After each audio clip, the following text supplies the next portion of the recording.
So we have a pretty gentle agenda tonight, and I'm excited to have an opportunity for Doriandra, our program coordinator, to introduce herself and to be able to have a chance to talk to community members as well as talk to folks in the public.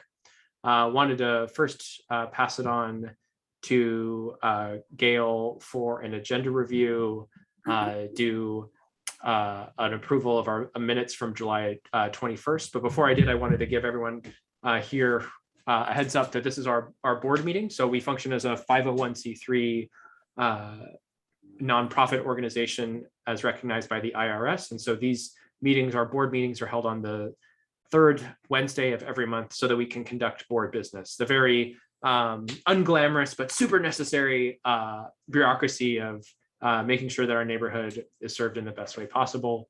So some of the stuff you're going to hear tonight can only be voted on by board members, but anyone who lives, works, or owns property in the community can easily become a member of the board, and you can do so during our elections, which are April of every year. So with that, I'd love to pass it on to Gail so that they can give an agenda review, talk about the July 21st board meeting minutes for approval. And then also, Gail, if you would be so kind, is to do some Zoom housekeeping as well. And then after you're done, I'll give folks ways that they can signal their interest in participating for the public comment period. Gail? Thank you, Ian. I'll actually start with the Zoom etiquette because I think that's a good place to start. First off, if you are on a regular computer, this doesn't always work on a phone, but if you have a desktop or a laptop, there may be a button in the upper left-hand corner of the screen that says original sound. It should say turn original sound off. If you push that button so that it reads original sound on, then it directs your microphone more clearly so that it's easier to understand your voice when you're speaking. The other thing to remember is that it is your responsibility to control your own mute button, which means that it's up to you to make sure that you're muted unless you're actually actively recognized and speaking. We can see who is and is not muted. And the real reason is that if there were some background noise behind you, if a phone should ring, if a doorbell should ring, if you should cough, if you should have a conversation, it's distracting for other folks and it makes it more difficult to understand. So I'll ask you all to be your own shepherds on that front and make certain that anytime you are not actively speaking, your mute button is on, keeping in mind that we can all see whether or not you do that. So that's basic etiquette. Ian will go over how to gain a place in the speaking order, since most of us are board members. Sorry, we're familiar with that process, but just to review it again. I want to start out by, I think we've all had a chance to look at the agenda to look at the board meeting minutes from July 22nd. So I would like to move that we approve those minutes into the record. Can we get a second, please? Anybody? Second that. Okay, thank you, Andrew, for seconding. So all those in favor of approving the minutes from July 21st, please raise your hand. Okay. Anybody opposed to those minutes? Please raise your hand or otherwise signify. And is there anyone abstaining? And Angie, did you get all that? Thank you. Okay, it looks like we approved the minutes. I'm just going to do a real... Margaret, do you have a comment? Yeah, I just have a quick question. So I wasn't at the meeting, although I read them, and thank you. They were very informative and they helped me catch up. So what does that mean as far as voting to approve them, to abstain? I mean, I would think that I would abstain from voting because I wasn't at the meeting. Well, and that's probably appropriate. The idea is that those of us who are at the meeting look it over, make sure it's accurate, that nothing's been misrecorded. And so since I get all that. You can't opine. So I think that makes sense. Does that make sense to you too, Ian? Yeah, I think you're right. I mean, unless you had like something radical that you objected to, which I hope you would bring up sooner. It's just kind of a formality. Yeah. Welcome, Dan. We're just talking about the July 21st board meeting minutes, and we just voted on those in case you wanted to add your 2 cents into the conversation. Nope. Okay. Thank you. Some of the things that we have to do tonight as a board are kind of formalities, and they'll be a little bit stilted and formal, but they're just kind of what we have to do to make sure we cross all our T's and dot all of our I's. So I'm going to start off with a real brief rundown of tonight's agenda. So we're going to start out after this with a public comment period. Then we're going to move on to board member updates. I think, oh, look at this. Ian is sharing his screen, which is very kind of you, Ian, but now I can't see my screen. All right, let's see. There we go. Sorry, I was trying to help you, not hinder You're you. so helpful, but I already had it set up. I can't read your type. I made mine much bigger. Then after that, we're going to hear from Ian about the Alluvium Community and Neighborhood Matching Grant. Following that, he's going to then update us on vaccine handling and equipment reimbursement. There will be some conversation and some voting on almost all of these items as well. Then we will get an accounting update from Andrea Garcia and Delenia Cardona. Andrea is our contracted accountant, and Delenia, of course, is our treasurer. I'm guessing they'll be joining us soon, I hope. I'm sure they're on their way. And then we're going to hear from Doriandra, our new program coordinator. Welcome, Doriandra. And from Ian about the your place here with us. Ian will then tell us some more about the COVID-19 grants budgeting process. Then we'll finish off by hearing from Stephen Fullerall about the Whiteaker History Project, updates there, and time for discussion and board motions. Then we'll have a short period for future agenda topic discussion, and we're hoping to adjourn by 9 p.m. So I think that's everything. So I'm going to pass it back to Ian now for the public comment period. So much, Gail, and I wanted to welcome everyone who's calling in or who's joining in on their computer. There's 4 different ways that you can voice your interest in participating in tonight's meeting, and I wanted to share those 4 different ways with you all tonight so that you can voice your interest in participating. The first is by raising your physical hand. So that's going to be a signal to me, like Gail's doing, that you have an interest in sharing with the group. And I'll add you to the queue that way in the queue to speak. If you have a cat, you go slightly higher in the queue. So if you do have a cat, just raise their hand like Doriandra is doing there. Yeah, Claire's like, okay, now I have plans upon plans. The second way that you can voice your interest in participating is by using the raise hand function. So Gail is doing that as well. And that'll actually bring you in the first slot in my screen. So that's a really easy way for me to just kind of visually track who's in the queue. The third way is if you're calling in with a telephone. It looks like we have one person calling in with a telephone tonight, and you can just say your name. So I'll pick on Dan tonight. So if Dan was calling in on the telephone, he would say Dan, and that would be a signal to me that I would call on Dan in the queue. And then the last way that you can voice your interest in participating is by using the Zoom chat. So if Doriandra said to me that privately or publicly on Zoom chat that they would like to speak, I would put Doriandra is in the queue, and then I'd say the speaking order is Jen, and then Doriandra is after her. So I just wanted to let folks know that those are the 4 different ways you can voice your interest in participating. The Zoom chat, if you're using a telephone, saying your name. The third being using the raise hand function. And then the fourth being using the, just raising your physical hand. And I'm not quite sure who's making all the noise. It could be myself. But just a reminder to folks to mute themselves when they're not speaking to be able to cut down on background noise. And if you haven't done so already, the person who's calling in or Debbie P, you can reach out to Angie, who's our secretary, and you can let her know who you are, if you live, work, or own property in the Whiteaker, because that would help us with our attendance, and it would also make you eligible to vote in our upcoming elections. So if you haven't done so yet, please reach out to her. Welcome, Sai. And with that, I will pass it on, or I guess I'm next. No, excuse me. I will pass it on to public comment.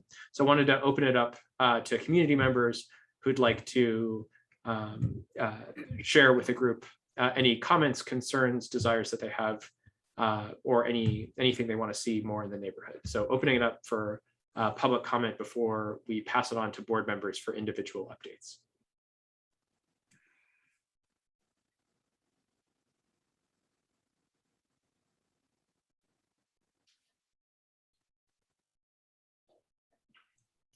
All right. Not seeing any public comment, so I'll open it up for board member updates. Are there any board members that want to share updates with the rest of the board?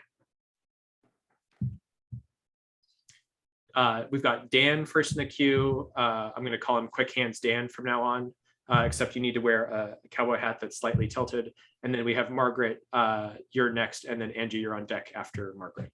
Dan? Well, hey, everybody. Sorry I missed last week. I spent a couple of hours this week going through all of the stuff over at the old Whiteaker Community Center. Jen came by and visited for a while, and I ended up handing off a giant folio to her. But anybody that has anything they want to know about Whiteaker history, it's really heavy on zoning and land use issues, and it's super duper heavy on the city of Eugene land use stuff, which I think is pretty redundant for what we'd like to do. There's a scant bit of Whiteaker history, but I'm looking for certain things for certain people, some for Stephen, some for Jen and Delinia, some for myself. So if anybody has anything that they would like me to pull, Angie does. Yay. You can let me know about that in the chat, and I'll take notes. Oh, sorry. And start pulling stuff. So anybody that wants to come by too, you can always send me a text.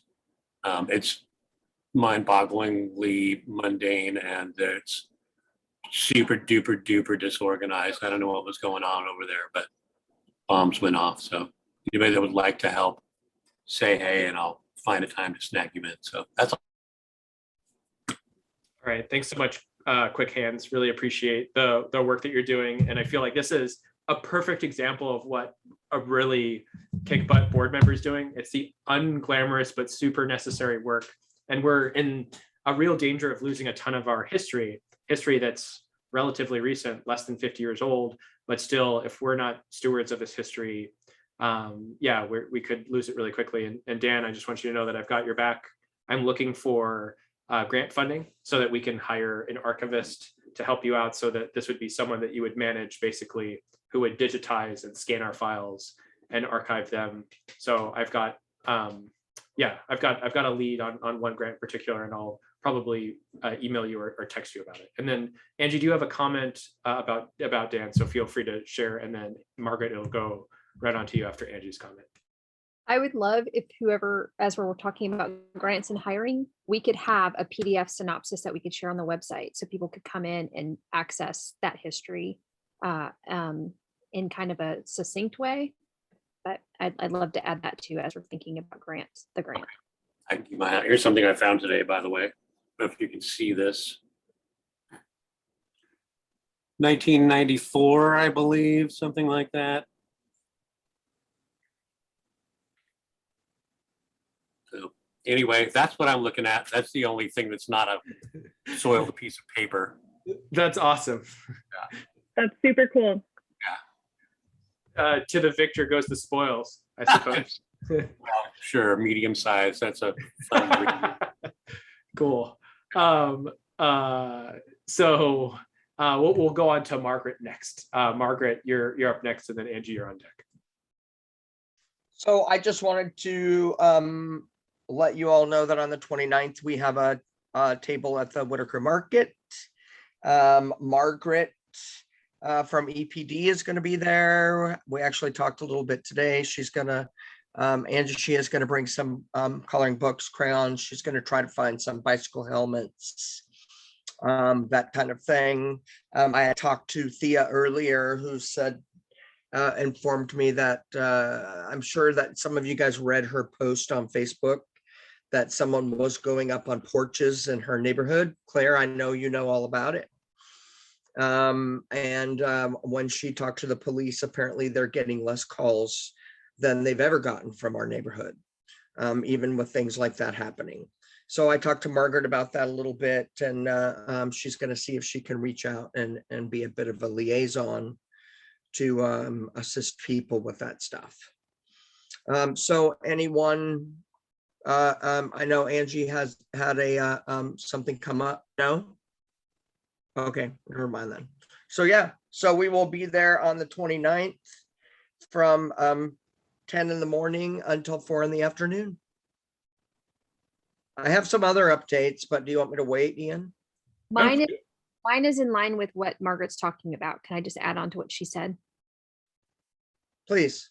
Yeah, so there is a possibility I won't be able to be there. I'm waiting on some phone calls, but everyone, I shared a sign up on a WCC Board of Directors Facebook page. We're not wrestling yet.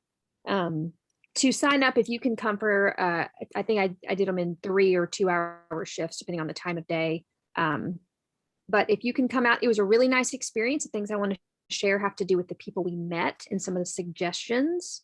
And I'm going to do it real quick, and then I'm going to also follow it up on in different ways so that people have a record of it. But we had people come up talking about they want to do plant sales, they want garden and home tours, they want movie nights in the park. People want no outlet signs on North Grand Street. Someone wants to work with the mediation group in our neighborhood to possibly get the WCC to fund mediation sessions with individuals in the neighborhood that are having neighborhood issues.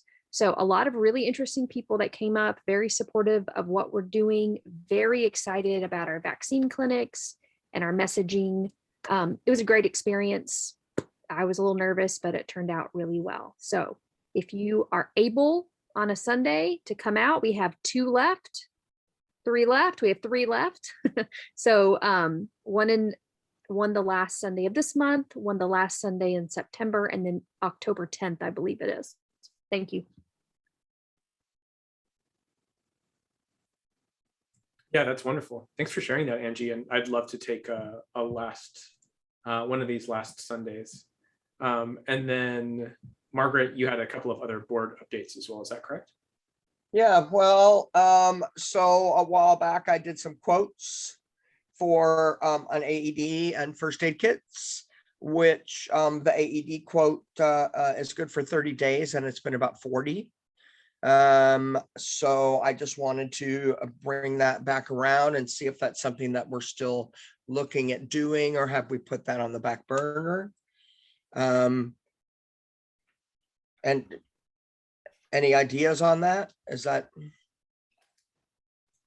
Yeah. So I've integrated into the budget that I've sent all the board members. I've put it in the FEMA reimbursement. So I placed the previous bids for the first aid kits as well as the AED in there. And so, yeah, we have budget for it. We just didn't have the time to review it. Which AED did you pick out of curiosity? The one that was $840.96. All right. Okay, so that's the refurbished one, which is fine. It'll work just great. I also did get a quote from people on some PPE kits on doing, because we had talked before about the water bottles and doing the masks and the hand sanitizer again. And the lowest quote was the same people that we did it with before. They actually beat the closest quote to them by $3,000. So I do have that quote if that's something that we want to talk about and move forward with. I looked back at what we had done previously. We did 2,000 of them. And so I do have a quote for that. And I know, Ian, are you going to talk about the ice cream social? Yeah, but feel free to share. That's one of the things I'll bring to the board tonight for a vote. But yeah, feel free to share that. That's super exciting news. Well, I know we have had many questions about the ice cream social. I have a friend who owns it's an actual ice cream truck, like the kind that used to drive around the neighborhood when we were kids, except for they actually have soft serve in there, which is nice.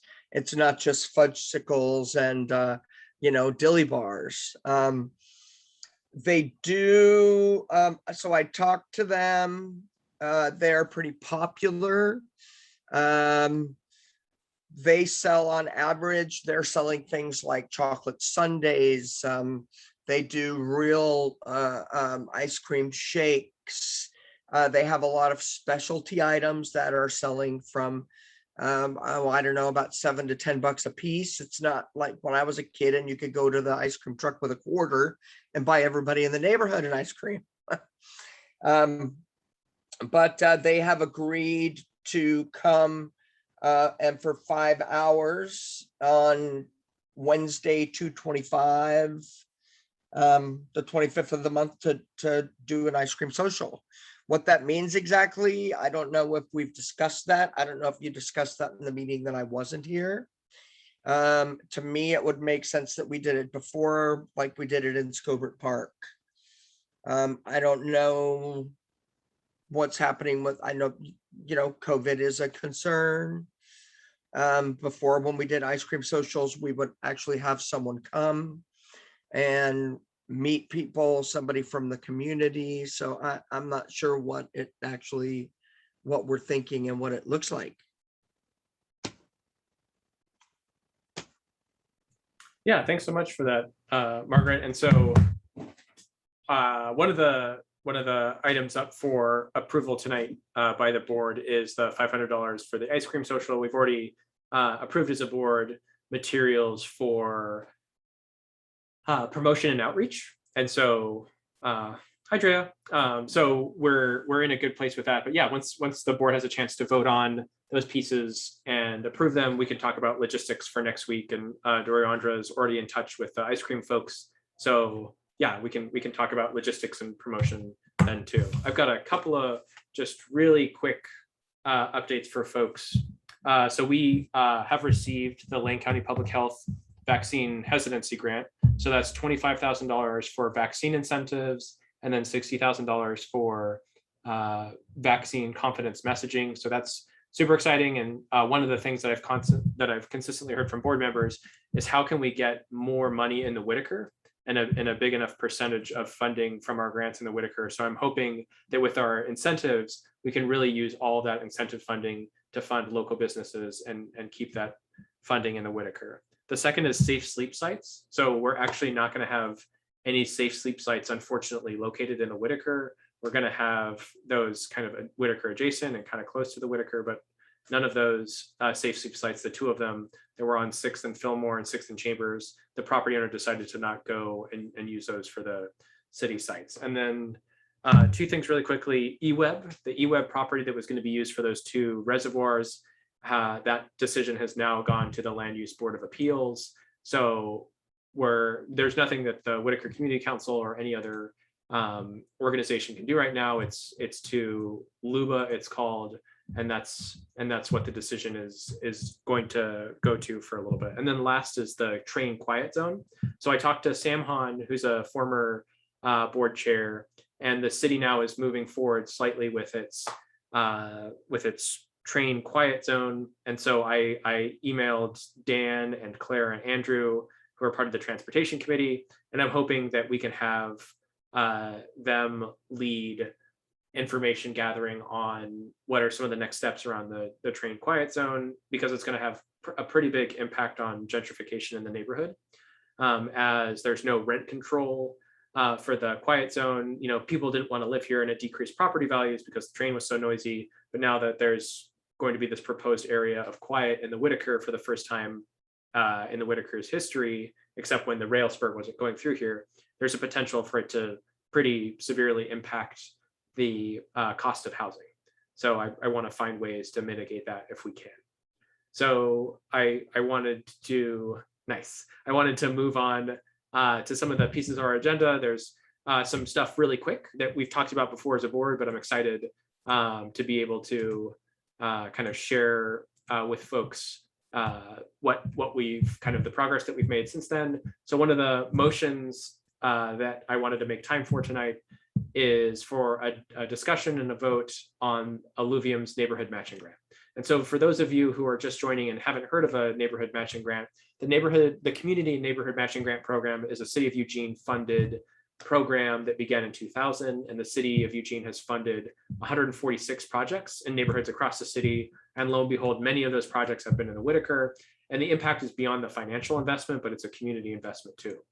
And so some photos of past projects and some examples of past projects are the Whiteaker Community Art Team's Oral History Project, as well as the mural project in 2017 of famous former Whiteaker residents that were painted by Whiteaker resident and artist Brett Pendlebury. So tonight, I've attached and sent to the board the example of Eli from Alluvium, and Eli's here to answer any questions. He's an observer, but he's happy to answer any questions that board members have this evening. Thanks for putting that in the chat, Eli. And the proposed project is really threefold. First and foremost, it's a mural in the ground floor or basement area of Alluvium, where Burrito Brigade's Waste to Taste food pantry is currently located. And it's being made to beautify the space, but beautify it in a way that's trauma informed and whose designs really promote health and well-being and don't activate people's traumas. So with some paint and some elbow grease from a super talented artist of color, whose name I'm going to butcher, Nicolaj, Eli is hoping that with the board's support and approval tonight, he can submit that grant to the city for approval to get to work on putting the mural in his basement space. So we've had an opportunity to talk to Eli before, but now that the grant is finished and we've shared that with the board, I wanted to make time and see if anyone had a motion to support Eli's neighborhood matching grant proposal, and if we wanted to do any discussion as a board on this. Angie, I see your hand up, and then Dan, quick hands, I see your hand up as well. Angie? My hand was a motion to support both. Yeah, I think there are a couple of ways to support. So both in yes, we want this grant to go through, and also in the volunteer opportunities that come along with the actual time volunteer opportunities that come along with this one. Yep, that's great. Thank you. And I see a second from Gail. So with a motion and a second, and for those of you who are just joining, we're going to be doing this a lot tonight. When a board member makes a motion, they're making a motion for a specific action. In this case, Angie, our secretary, has made a motion to support formally and endorse the community neighborhood matching grant from Alluvium. And then it was seconded, meaning there's a second board member that says, yes, I think we should discuss this as a board. And that was from Gail, our vice chair. And so we're bringing this motion to the board for discussion right now. Wanted to open it up and see if there's discussion from any board members about the motion before we vote. All right. Seeing no discussion, all those in favor, please raise your hand or say aye.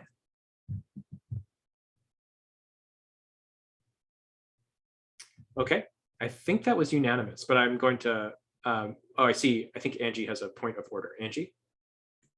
Can everyone please, those in favor, please raise their hands one more time.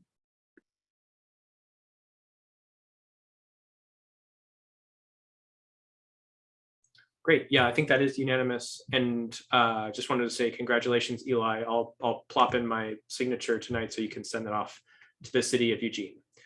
So that's not the only way that we have tonight in front of us to support Eli. I also wanted to bring up a opportunity through OHA for a reimbursement for refrigeration. So Eli has some older refrigerators. I think we've all stuffed them full of water and Gatorade and other hydration supplies for unhoused neighbors at one point or another this summer.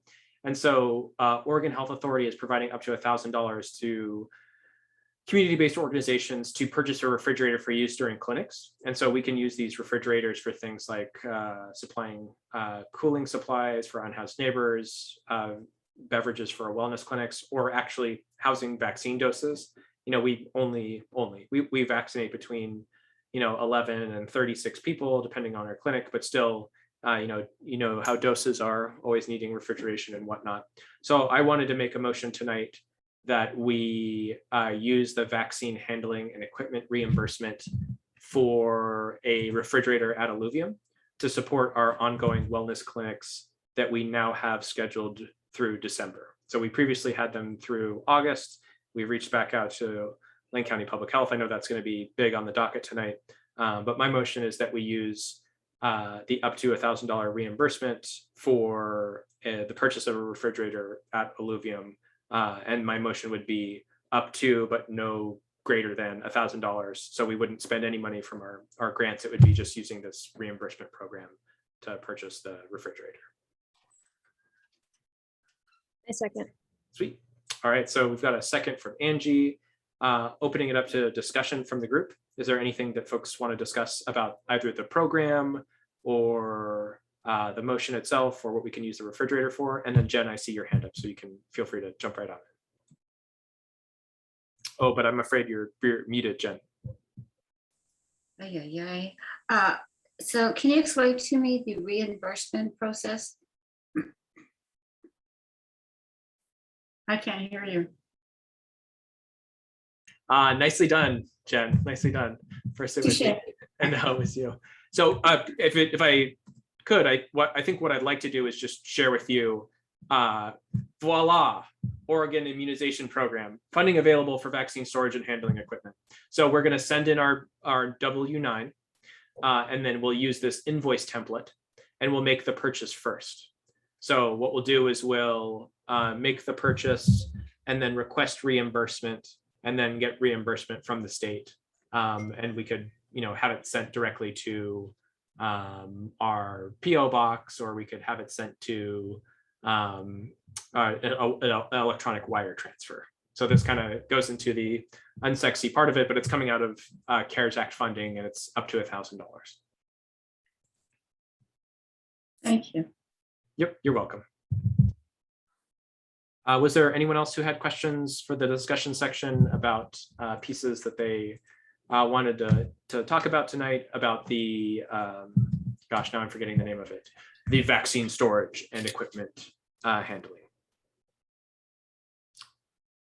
All right, seeing none, all those in favor, please raise your hand or say aye. Sweet, I think that is unanimous. Great. Okay, and with that, I will pass it on to Drea. Unfortunately, Delinea is not feeling well, and so she's unable to join us tonight, but wanted to have the board provided an opportunity to meet Andrea virtually, and then for Drea, for you to give an update with where we're at with our finances and accounting. Delinea suggested that we as a board make a motion to extend your contract for an additional 3 months. And that would be for October, November, and December, with your contract ending in September. And yeah, just wanted to say thanks. Heard you've been doing a great job. Plus, it's not a super easy job with, Dan. I was making fun of him earlier because he's doing the unsexy but super important work of going through our archive, right? And so we could have, as an organization, taken better steps to make sure that our financial acumen was very much in step with our audacious goals as an organization, but understand that you and Delinea have been doing a lot of financial forensic accounting. And so, yeah, just really wanted to say thanks and give you an opportunity to kind of tell us where y'all are at, and give an opportunity for board members too to have a dialogue and ask questions, knowing that you may not have all the answers. So with that, Dre, I just wanted to pass it to you and again say thanks. Thank you, Ian. I don't think it's completely, the worst thing I've ever seen. Working with Dee has been really nice, and I've been enjoying myself, so that's a positive note. Like you said, Ian, we have kind of been auditing and looking at, the books from what we do have, what we thought was the best avenue to go is just to try to put in manually everything for at least past a couple fiscal years. We're really trying to work on getting this past fiscal year because you guys have gotten so much funding, and then if we want to continue to get funding, and when you get funding, there's a lot of reports that they really want to have a good balance sheet and a profit and loss, or they want to see where your expenditures are, and you also have to match up and make sure we're keeping track of where the funds are going from the grant funding and that we've received. So I've been working with Dee to set up QuickBooks, and setting it up in a way that we have these different class systems that are going to track the different programs, and we've reorganized the bank accounts so that we can transfer throughout in and out of the different bank accounts, and so we're literally going through every check register and every receipt we can get our hands on and putting it in by hand, and just getting all the registers in order. You guys haven't up to, the past year really spent that much money. But now that we've been getting all those amazing grants and funding for the community, there's a lot more happening and going on. So it's tedious work right now, but at least with Dee, we're having a pretty good time at it. So if you guys have any questions or that you have for me, that'd be good. Yeah, I know I have a few questions, but I wanted Okay. to open it up to board members too. Does anyone have any questions for Drea? Oh, and we've got one from Jen. Jen, go right on ahead. And if anyone else is interested, you can put it in the Zoom chat or just raise your hand and I'll put you in the queue. And Jen, you're muted right now. Hello, Drea. It's good to meet you. You too. So I can appreciate the tedious part about getting things, I guess, into IT or in that order where you're getting ready to go into the very short future, the very close future. How do you see an ending, kind of a time frame where things will be done? Go I ahead. apologize to put that heavy on you, but Oh, no. Yeah, of course. I think that it's been a little bit more, data entry than I had expected. But I really feel like we're pretty close. Once we get everything in, then we'll be able to reconcile as far back as we can go. I know that Ian and I have talked about maybe even going further back than a couple years. Maybe we can go back, 3 years, but it's really about getting the information, because we take the bank account and we can download all of the banking information into QuickBooks, and then we have to find all the supporting documents so that we can categorize it correctly. And then after we get all that done for however long we all choose to go back, then we can do reconcile, which is matching bank and receipts and everything, and then get that caught up. And it should be within at least by the end of this year, not, so it's I think we're really trying to get everything in, because if you guys want to continue to get grants, and you can't get grants from the same individuals if you can't give them supporting documentation. So we're working really hard to get that in. We're pretty close to having everything updated. thank you. And I'm just curious, because we are in this situation with COVID, and this is for not just you, but everybody, has COVID played a part in hindering things from occurring? It's just something that's captivated me with how things have slowed down again. In regards to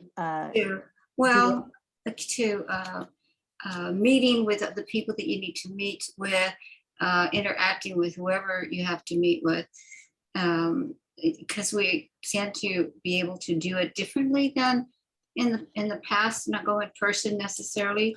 No, a lot of the work can be done individually between Dee and I.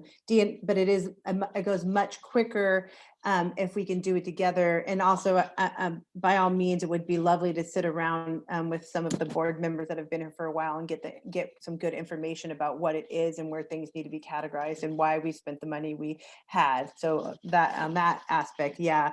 But otherwise, between Dee and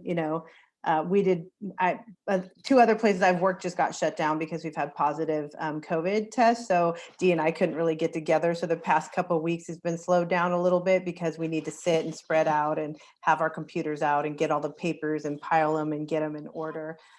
So that's been a little bit slow on our end, but no, it takes about 6 months really. You're going from, different individuals handwriting all of the accounting needs to trying to get it all and put it in a system. And then once we get everything in the system, then we can do a proper audit, because when you reconcile we've already seen that there's been like money, like $500 here, $500 here, $500 discrepancies. And so it's like, where is that? So we need to like research through everything and see, well, where did that $500 go? Or where did that, what expense did it apply to? So, there's a lot of that, because some people, when they're in the hurry, are like, I remember we spent this money, and they put it, get a couple things. So it is a lot of research at this point, but and that's something you can't really do with a lot of people. You just got to stick your head down and get it done. Well, thank you for everything. Yeah, thank you, and particularly your patience too, because I have now achieved receipt nirvana, and I have ascended to a place where I no longer have any receipts, nor purchase orders, nor invoices, nor contracts. You have everything. And with that, I'll pass it on to Claire, who's next in the queue, and then it'll go to myself, unless another board member would like to be added to it. Claire? I just wanted to say thank you, Drea, and also I love your wallpaper. Oh, thanks. Yeah, I love it. It's an old paper. It's paper wallpaper, which is really lovely. Not the best with kids who like to touch it, but I want to touch it too. Yeah. So besides being a crackerjack accountant, Drea is also a consummate entrepreneur who's owned and operated her own businesses since you were a teenager, right? And so Claire is a total plant nerd, and if you ever have been to Raven and Rose Boutique, I bought a little pair of pruning shears for my bonsai from there. I think that was Drea's business before she sold it. So I feel plant nerds find a way. I love plants. I wanted to ask 3 quick questions. It looks like we don't have other board members right now asking questions, but if y'all have any, feel free to pipe in. I have one kind of more complex question that I'll save for the end, but 2 kind of quick ones are, how do you feel about a debit card? With so many of our expenses being payments up front and then reimbursements, it seems like it could be easier for Doriandra, who's our new program coordinator, but it could also create more work for you and D. So kind of wanted a gut check on that. And then also talk about training for QuickBooks. I'm absolutely over the moon that I'll transition from, my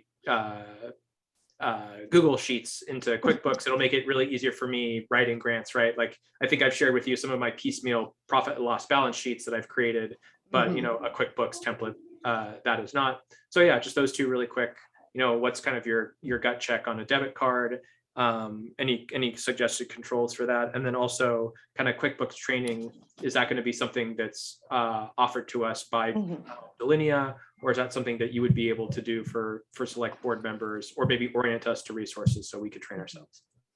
Yes. So I do think that a debit card would, so usually when I set up debit cards, I like to do a credit card through the bank so that we can we can transfer money. There's always only a certain amount of money on that card, so that if it gets lost or somebody takes it, they don't have direct access to all of the funds. So figuring out, if we want to get a credit card, or if we want to just have a sub account that we just transfer money in. It's really for me, the most important thing is we have so many different programs. You want to make sure that card A goes with card A program, so that when whomever's doing the accounting, it's super easy to do the bookkeeping on debit cards.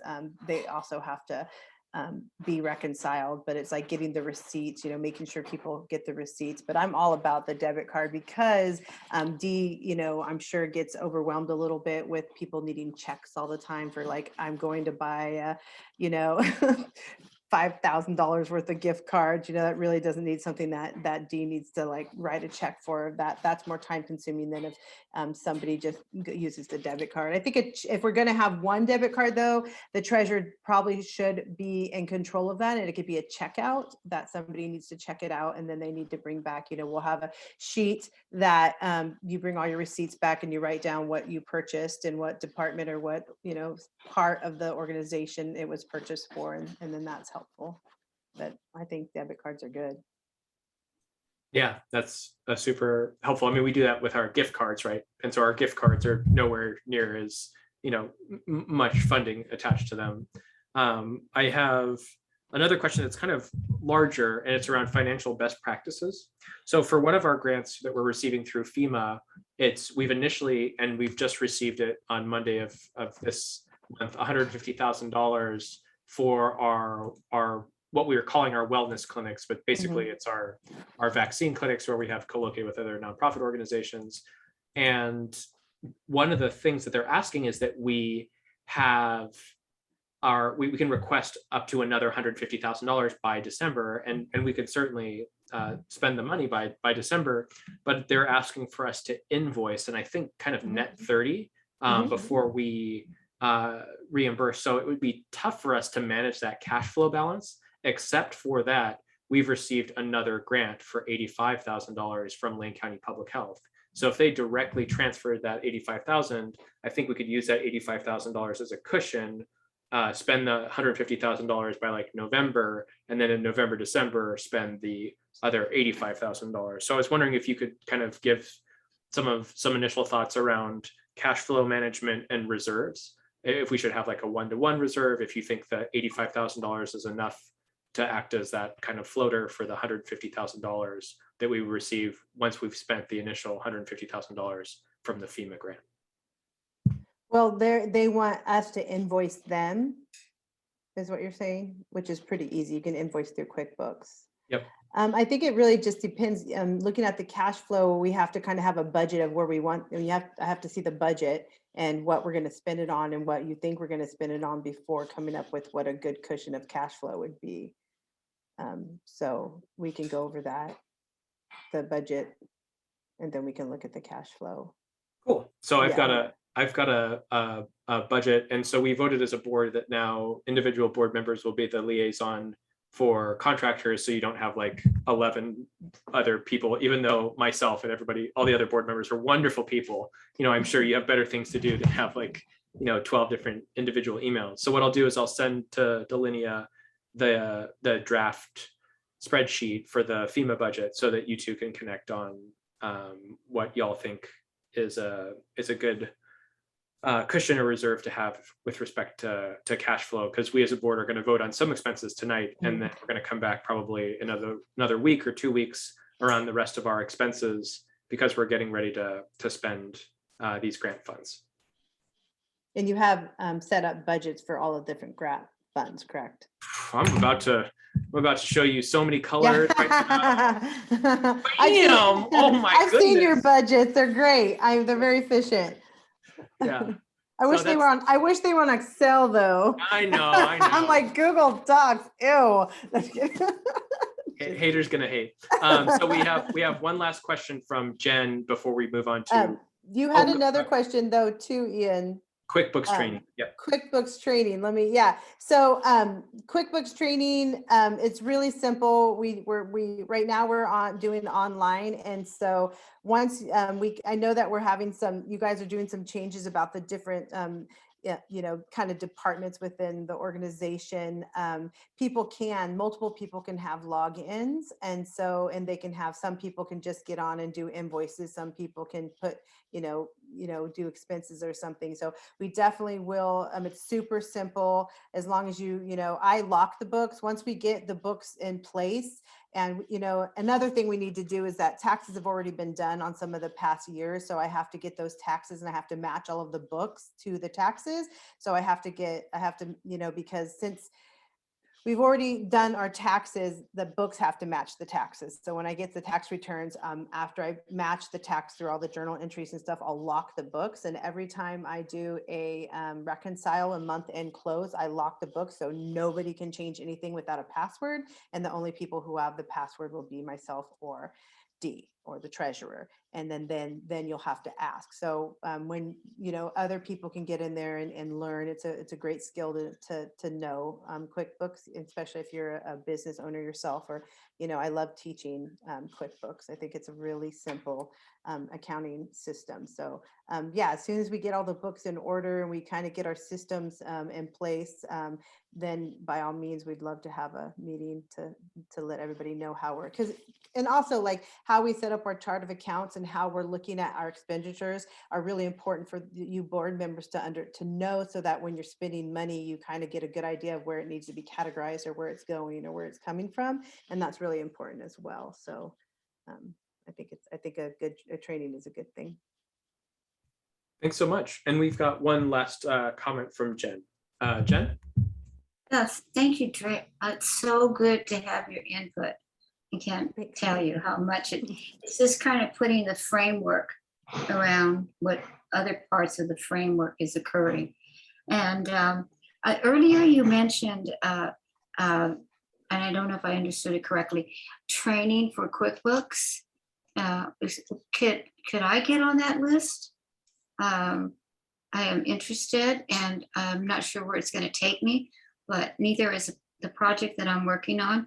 I had no idea where it was going to take me either, but I think that somehow they're going to tie in at some point. But thank you so much for giving this input tonight. Yeah, thank you for having me. Thanks again, Drea. And yeah, you are certainly more than welcome to hang out with your wonderful wallpaper and presence. But yeah, we just are very grateful for your presence and support. And we'll be voting later on whether or not to extend your contract. So expect an email from Delinia about that, as well as board members who are interested in future QuickBooks trainings, and then a draft budget for all of our grants. So thanks again, really appreciate you. Yeah, I appreciate it.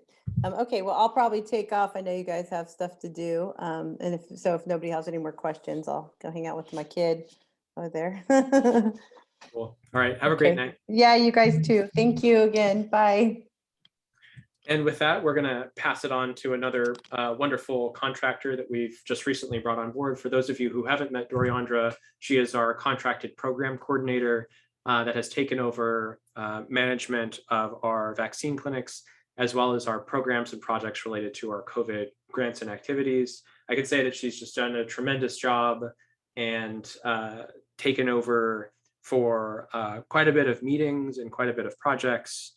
And so, yeah, just really thrilled to have her here. Wanted to give Doriandra an opportunity to introduce herself and then open it up to the board for a conversation, any questions that y'all might have. Yeah, if you wanted to share some of your first impressions of weeks 1 and 2, kind of how things are, I'd welcome that. So with that, I'll pass it on to you. Thank you, Ian. Yeah, it's really sweet to meet you all. Most of you have been able to meet in person, and I'm sure the rest I'll meet soon. Yeah, it's been super exciting. I'm grateful and honored that you've been chosen me to carry on the work you're doing, and getting kind of the overlay from Ian as it's coming in. It's just stunning to see the platforms of what's already in place and the strength and support behind that. So I feel really good, and like I'll be able to actualize and kind of bring some of these big projects across the finish line for you and with you. It's been a real interesting dive into the public health spectrum and being on board with all these meetings that Ian attends constantly, and to understand, out of our own kind of community COVID exhaustion, the medical side of things and how that's so profoundly changing is really inspiring. And then, of course, just to work with this beautiful, the art that's going on in the neighborhood and around already, that's really proving exciting. So the free wall project, I've been talking to contractors, and we'll do a site visit this week to look at that. So hopefully we can push that forward.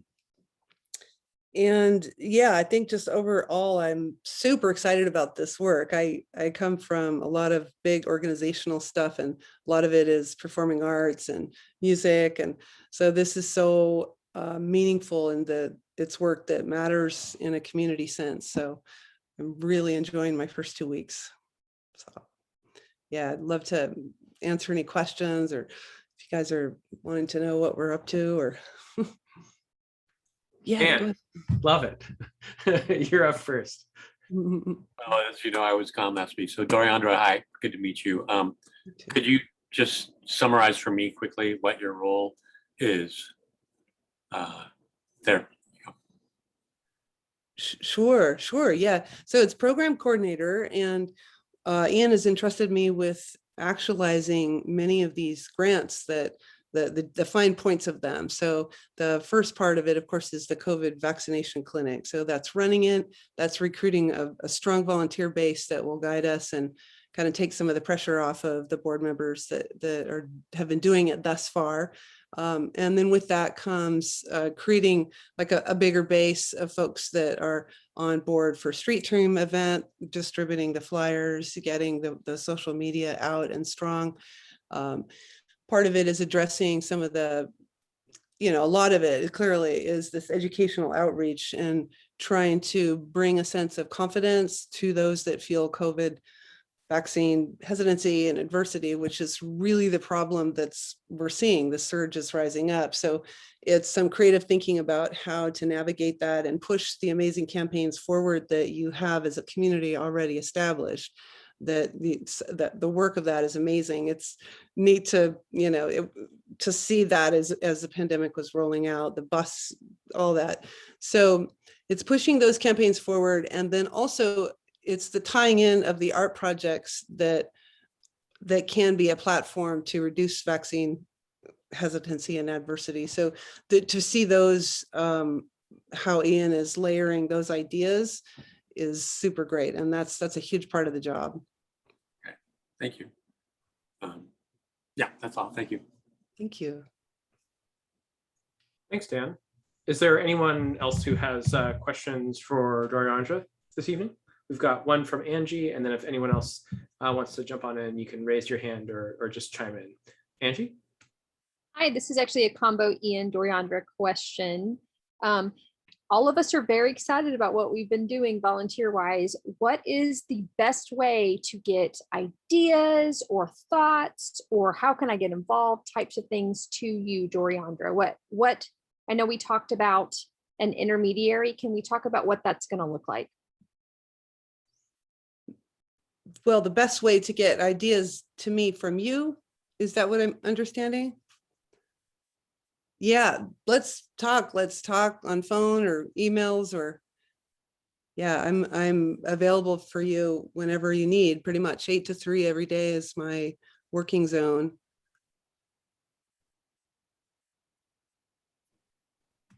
And I would be careful too, because last month we just voted that we're going to have a single point of contact. And so we're doing the same thing for Delinea, and we're doing the same thing for our contractors too. So what I worry about is that by doing so and opening it up, what we're doing is we're making it harder for our contractors. What we've heard in the past is to be able to do the job that they've been contracted to do. And so I want to make sure that as a board, we strike the appropriate balance between making sure that we don't slow down good ideas from happening, while at the same time making sure that our contractors, don't have 12 individual voices pulling them in 12 different directions. Dan, I see your hand up as well. And then Margaret, I see your hand up. All right, a question for Doriandra and Ian and everyone is, seems like there's a lot of grant money coming in especially for the public health stuff. And so Doriandra, would you need an assistant? You need somebody to be your second to accomplish everything and to wisely use all the cash that's coming in, or is that not an issue? And that's just a question. It seems like since we have such a houseless population here and so many public health issues, and we're such a hot spot for vaccinated and unvaccinated people, that do you need some help doing what you're doing? Is that an issue now, or do you foresee that in the immediate future? Great question. Yeah, I think the way that the structure that we've set up between Ian and myself as a contractor is we're going to try out the work that has been sorry, he's got to give his opinion.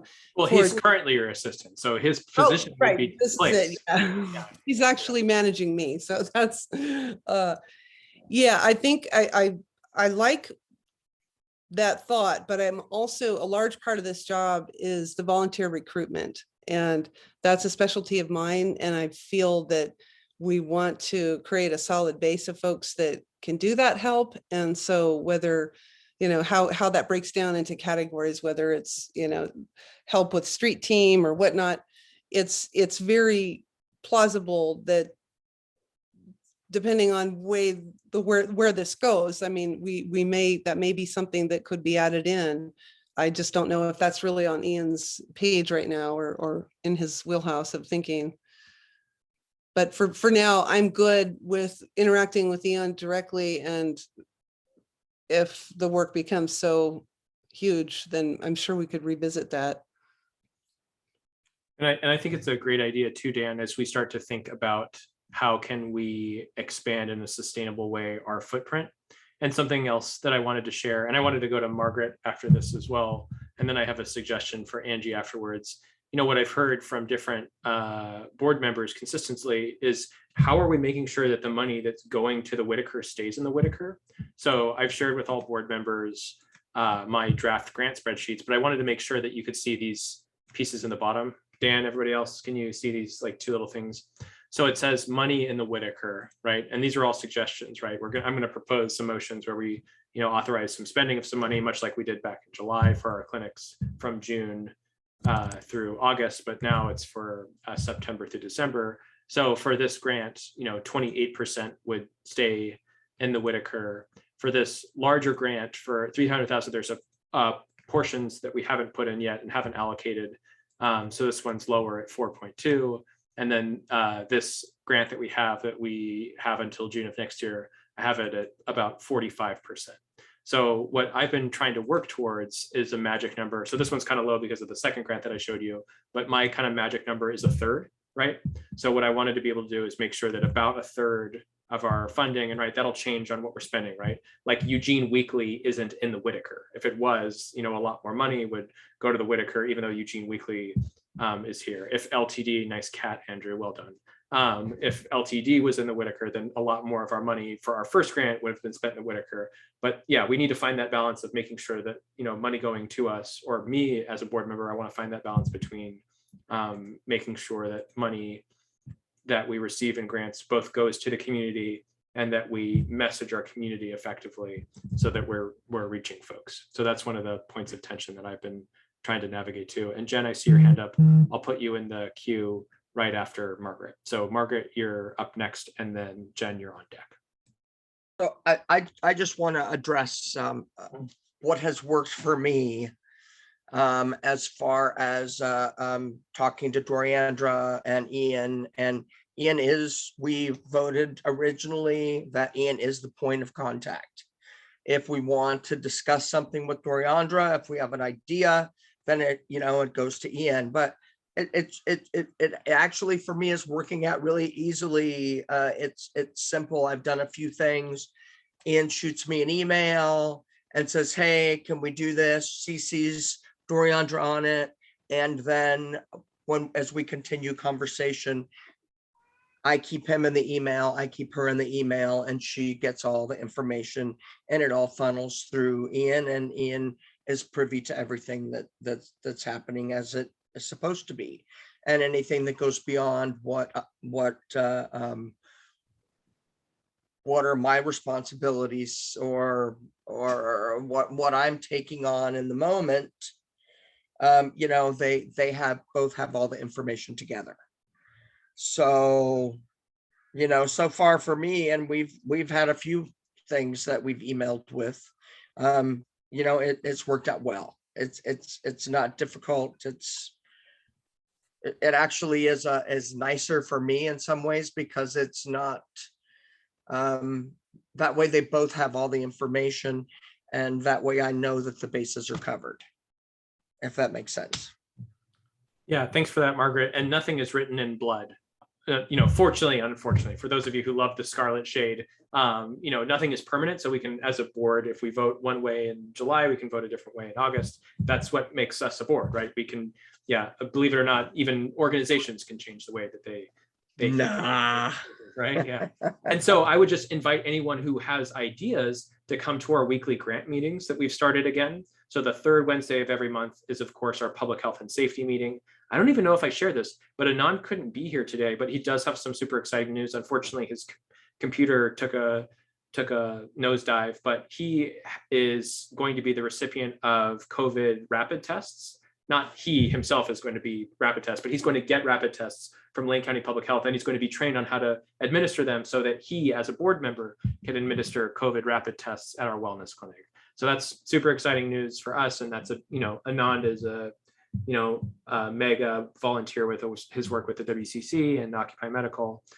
So if anyone else has any ideas, Doriandra, of course, sets her own hours. So that's one of the things about being a contractor, is that we can make suggestions as a board and set expectations for our contracts. But ultimately, it's up to Doriandra to be able to decide her own hours. And she's decided most of the time she's working from 8 until 3. So we have Jen next up, and then Claire, you're on deck. Jen? So I'm glad you brought that up, that percentage of 28 being spent in Whitaker, and that you defined, even though it may be the Eugene Weekly or this or that, how do we make it look, how do we tie it in if we have to go outside of Whitaker to to make publicity, put it out there so that it ties in where it is connected with Whitaker? Because when you look at that, when you hear it 28%, it sounds kind of, why not 90%? It's harder to do when you I know what you mean, right? But it's so much harder to do when you're when the spreadsheet's looking at you at 3 a.m. and you've been working on it for 6 hours. So I've racked my brain too. Dan could start his own publishing company, right? And we could create a rival to the Eugene Weekly based out of the Whitaker, made with trees milled from the Willamette River. But really, it's tough. Some of the businesses that are here in the Whitaker are a lot different than some of the businesses in different parts of town. So I think that what we can always do is get creative. And I think if we constantly use the refrain of how could we do this in the Whitaker, right? So for our using art as a way to increase vaccine confidence, prioritize Whitaker artists. For the performing artists that we have at the wellness clinics, prioritize Whitaker musicians. Prioritize newspaper circulation and bus ridership. That's Stephen's suggestion in the Whitaker. And it's a great one too, because if we were to use the Register Guard, we can prioritize, what are they called? Newspaper stands that you pay for in the Whitaker and Whitaker distribution too. So there's some ways that we can kind of clearly get around that, but there's some other ways which are just harder, right? Like Facebook isn't based in the Whitaker, but a lot of people use Facebook. So some of our money would go to Mark Zuckerberg so he can buy more private islands to launch spaceships from. So I think that we have some constraints around that, but I'm interested to hear what other board members think of too. Do y'all have any ideas for how to be able to make sure that a larger percentage of funds stay in the community? I just have to follow up on this. Is there not a way, in a bookkeeping way, to funnel it so that it shows that it is working for Whitaker? So at least it doesn't look like we're supporting another part, the city of Eugene in a financial way. Do you understand the question? I'm not sure I quite understand, but I see Andrew's hand up and Margaret's hand up as well. They might have some ideas. Well, okay, because Eugene Weekly happens to be physically there, we can't help that. But some way to signal that it is working for Whitaker so that it reflects a little better on how Whitaker is being addressed. No? Yeah, I have some thoughts, but I wanted to go to Margaret and to Andrew first. So Andrew, I think I saw your hand up first, and then Margaret, I saw your hand up as well. Yeah, I don't know if this totally addresses your point, Jennifer. I mean, in one sense, right, everything we do is benefiting the Whitaker because it's about vaccine clinics in the Whitaker, right? We can't get everything we need in the Whitaker, so it might be interesting to break out, right, a couple of other metrics, maybe spent in Eugene. I think if we were on Amazon, right, that's where I'd be super concerned. But if we have to cross, the neighborhood boundary to get something, I mean, the restaurants we're supporting are in the WIT, the grocery stores we're supporting are in the WIT. And I think it's just really hard. I was surprised when Ian was talking about Instaprint. I went and looked them up, and they are a locally owned business. I'm kind of surprised we have a locally owned printing business in the Whitaker. So things like that where we're making every effort, I feel like we have, and maybe we just need to communicate like percent spent in the Whitaker and then percent spent like at a locally owned business in the Eugene Springfield area. That might help, because I bet that would actually drive us up to 90+%. Does that like address kind of what you're talking about with the perception of not spending enough? Yes, it does. It really helps because it doesn't look good on paper, in my opinion, anyway. But and that's the other thing, is that Whitaker is made up of 2 zip codes. And we tend to focus on O2. So it's just something for the future to develop. But I'm glad I think you heard me correctly, Andrew. Thank you. Thanks, Andrew. And thanks for that comment, Jen. Margaret, you had something else to add as well? Yeah, well, perception is everything. And I do know that there are many people in the community that are concerned about how much money is actually being spent here in the community within the Whitaker boundaries. However, if we just change the focus and looked at how much money is benefiting the Whitaker, that would be almost 100%. So, you know, it's all in, and it's all in your perception, and it's all in how you put it out there. I mean, you know, we don't put on Facebook that 28% of this $80,000 we spent with Whitaker businesses, but we can easily put out there that this $80,000 that we got, that $79,555 went to benefit the Whitaker and the residents of the Whitaker. I think it's important that that it's focused on the WIT, that it's not just opened up to Eugene.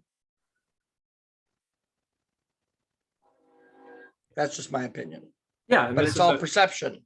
Yeah, you know, it's all in delivery. It's because it does all focus here. It all comes back to roost here. Yeah, I mean, although the entirety of the work that we're doing is to benefit our neighborhood and benefit our community, and whenever possible, we try to procure locally. And I'm glad that we're kind of redoubling on this conversation too, because one of the last things that we have to talk about tonight are some potential expenditures. And Andrew, I see your hand raised, so I wanted to go to you until we kind of do a final round of questions. Yeah, I guess just really quick, like in my mind, like 100% of the money does benefit the WIT, right? Like even if we bought gift cards in restaurants that aren't, right, we're giving the gift cards to people in the WIT. So like in some indirect way, I think everything we're doing is about the Whitaker, and maybe we just need to communicate it that way. And I don't think that we should buy gift cards for pizza shops outside of the WIT. I think we should support Slice. They're better anyway. Yeah, not to like get too into like economics, right? Because economists are usually full of shit. But like there is like that kind of multiplier effect and like indirect benefit for the WIT. Like the Eugene Weekly is not published in the WIT, right? But spending money there means that there are people with local jobs who probably come to our neighborhood because Slice is the best pizza shop in town and buy pizza in the WIT. So like it's not 100% like if we just gave Slice gift cards, but we can't. I mean, I just don't feel uncomfortable. Like if you told me, I'm surprised that we're even spending 28%, to be honest, in the WIT. That actually seems pretty high to me. I know that sounds super low, but like if you think about the stuff that you buy, I mean, like so much of it comes from outside the WIT. So I think we're doing a good job. If people are hearing that there's an issue, then we should keep exploring it. But I actually think we've done a really good job. That's all I wanted to say. Like a crazy good job for someone who does a lot of grants. Like it's insane the amount of time and effort that we've put in to prioritize making sure that local businesses, and I see Jen's hand up and I see Margaret's hand up as well. So Margaret, I saw your hand up first and then I saw Jen. Yeah, just one more comment. And having been involved with the grant committee since we first started getting grants, I cannot tell you the amount of work that we have done to ensure that we keep as much money as we can within the small little community that we have. And we have put a lot of focus in spending as much money within the Whitaker borders as we can. But it all comes back here anyways. So, you know, I think that we've done a fantastic job. Kudos to everybody that helped with that. Yeehaw. And board members past and present too that have given us that direction to do that. Yes, that's why I said since the very beginning. Right. It has been, we have worked very hard at spending as much money as we can and networking as much as we can with local businesses within the Whitaker. So I want to make sure that we have any additional questions for Doriandra while she's here. I saw Jen's hand up, and then we'll need to move on to the next piece, which is budgeting and board motions for our current grants for our clinics from September through December. So Jen, on to you. And you're muted. What I'm trying to get across is I don't question that we're working hard and doing everything for Whitaker. It is how it looks and I don't, this is not something I usually say on paper. How do we, is there a way of categorizing it so that it goes and shows an obvious trail to support the Whitaker community? And that is what's on my mind. And I think that there's also a lot of discovery on businesses that we are not aware of that could be a part of who we go out to. And that's a whole other area. But I don't question that we're doing everything for the Whitaker and that we have to go out. And Eugene Weekly can't help if they are located where they are. That's just where they are. But they're benefiting us. And I just would like it to show how it reaches into Whitaker community. Yeah, and I think maybe with the website, we can be able to do that as well. Just be able to showcase how our campaigns have been impacting people's lives and how we've been connecting with community members and how our grants have been working to make sure that we keep our community safe and healthy and give people access to vaccines. We're at 8:22, so we're a little bit above. Just wanted to say thanks again to Doriandra. Would extend the same invitation to you. You're more than welcome to join us for the rest of the meeting, but certainly don't want to keep you from whatever delights you have. I do believe you said you had a lavender ice cream sandwich waiting for you somewhere. So I would hate, as an enjoyer of lavender ice cream sandwiches, to be that organization that kept you from yours. But yeah, just wanted to say thanks again for the tremendous work you're doing, and thanks for joining us tonight. And if any board members have questions for Doriandra, you can send them to me and I'll just shoot you or introduce you via email, and you can send your questions that way. Thank you. Thanks, Doriandra. All right. Good night. So we have two items left tonight, and one of them is a fun one. They're both really fun, but we've talked a lot about how we're spending funding. So lo and behold, it's time to decide on some allocations for funding for our next series of wellness clinics. And so I wanted to propose that we have a follow-up meeting next Wednesday for maybe an hour from 7 to 8, just on the OHA budget, so we can all kind of wrap our minds around that and vote on some additional funding.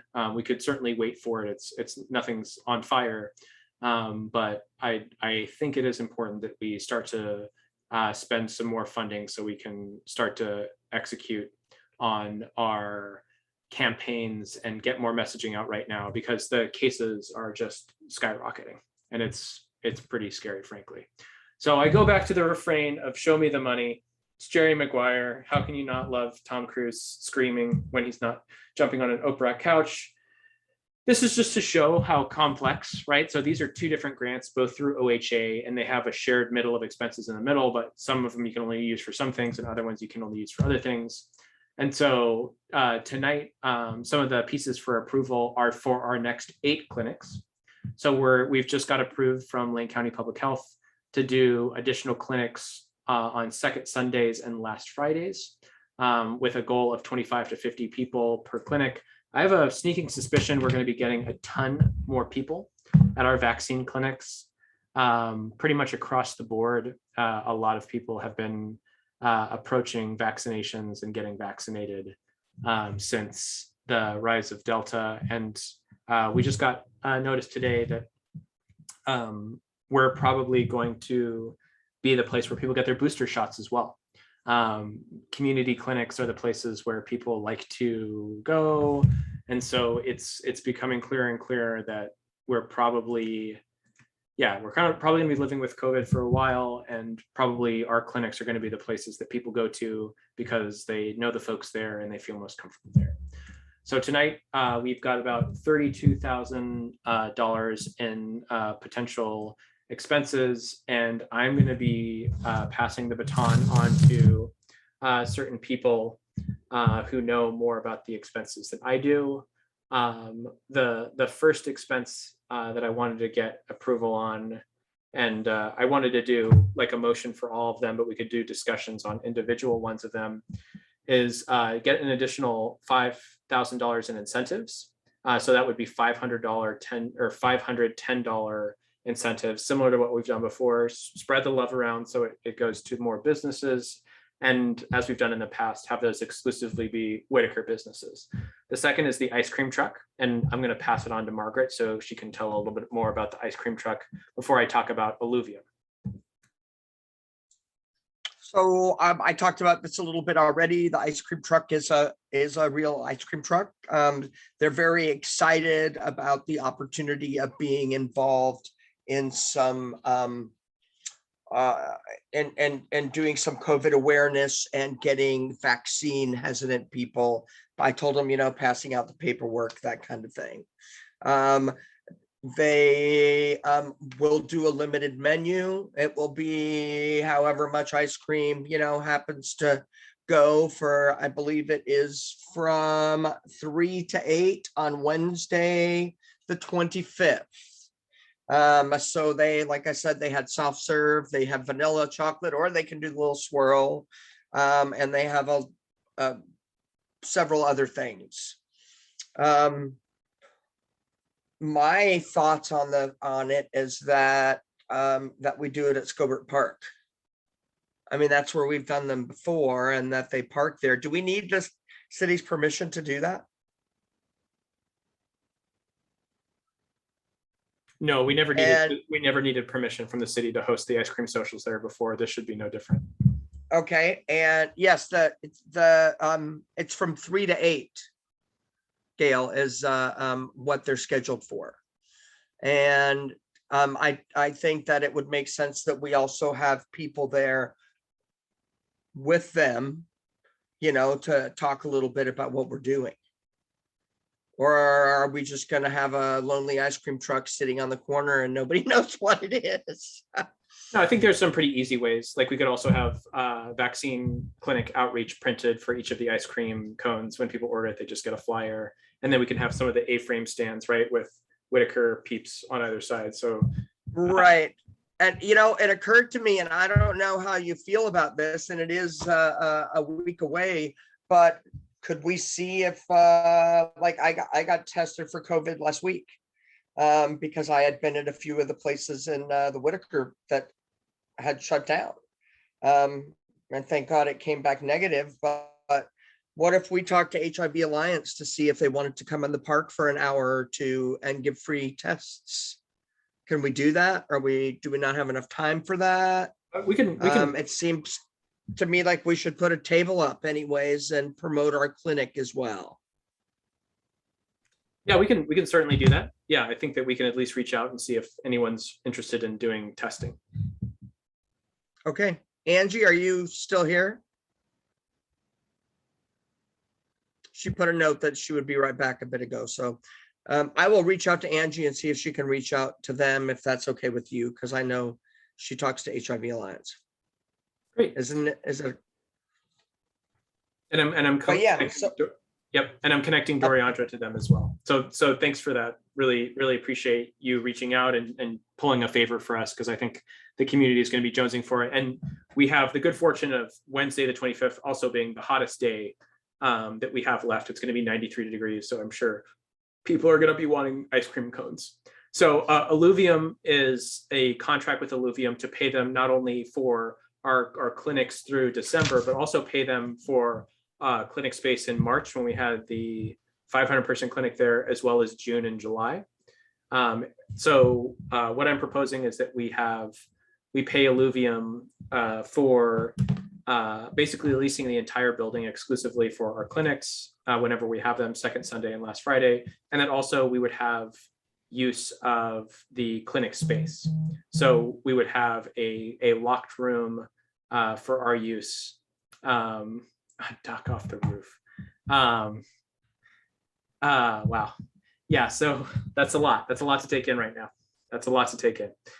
So the contract with Alluvium, and Eli's approved this, and he's said as much via email, is that we would be able to have exclusive use of not only Alluvium during the days where we would have our vaccine clinics, but also we would have access to a locked room, and that would be a solution to our storage space issue, and would be able to have storage space at Alluvium. And so I see Dan's hand up. So Dan, go ahead. I'm just wondering, before this is approved, so Pizzeria DOP and the Shaved Ice, etc., they're giving away their product. They're not selling product, right? That is Everything. correct. That is correct. Okay, that's great. Thank you. Yep.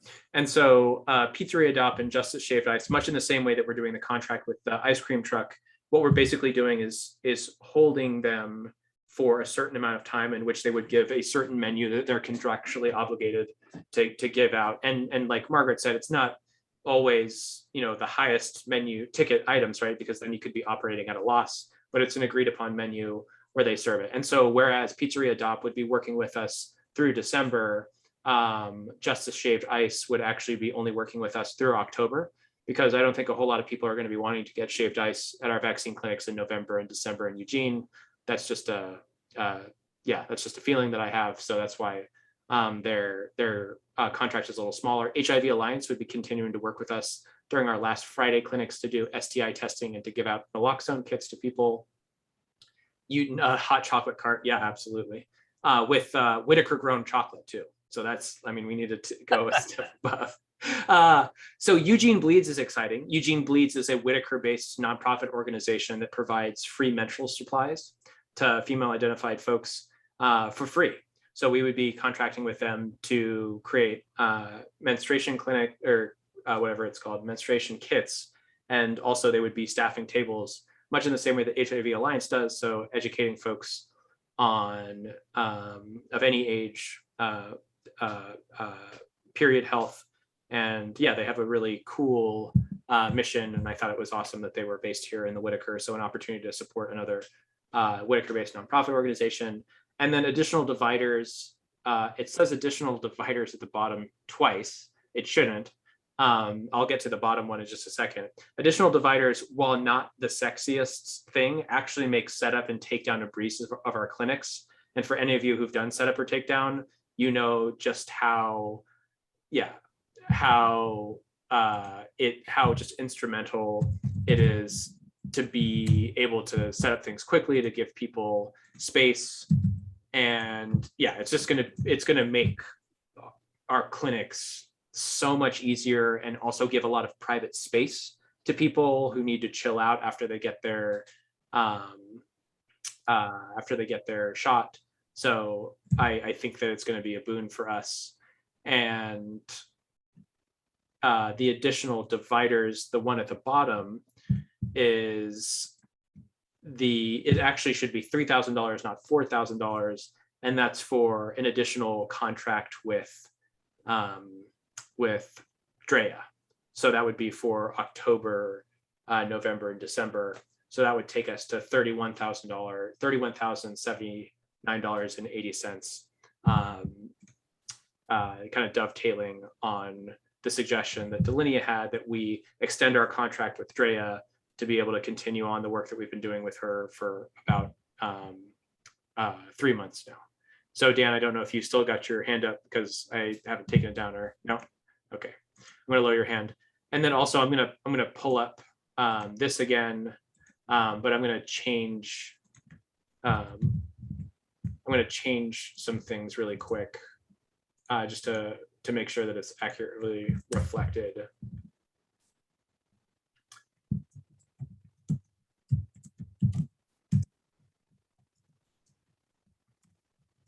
And so my motion would be to support fully funding these expenses out of the FEMA reimbursement grant. So that's the $150,000 that we received, and that is exclusively for our vaccine clinics. So that's exclusively for our wellness clinics. So I wanted to open it up for a second if people wanted to second it, and then I'll second. discussion. Great. And then I wanted to open it up for discussion too, because I know that this is a not insubstantial amount of money, and we talked a lot about how to be able to spend the money. These expenses, I think, pretty accurately impact our ability to deliver effective clinics. And then Jen, I see your hand up as well. So go ahead.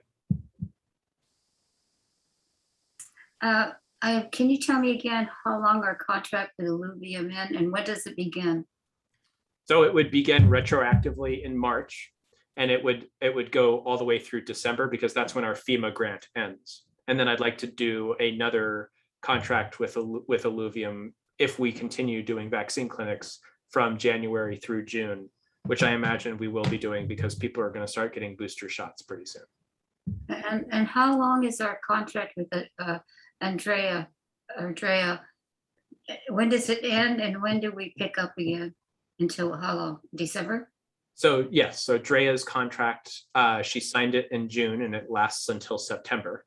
And then even though she couldn't make it tonight, Delinia suggested that we continue a contract with Drea from October through December. So we're doing it a little ahead of the curve, but Delinia said that it was important that we not let the contract expire. So she suggested that we extend it. Thank you. Yep, my pleasure. Are there any other points of discussion? I've missed the quippy bits in the chat, so that's sad for me.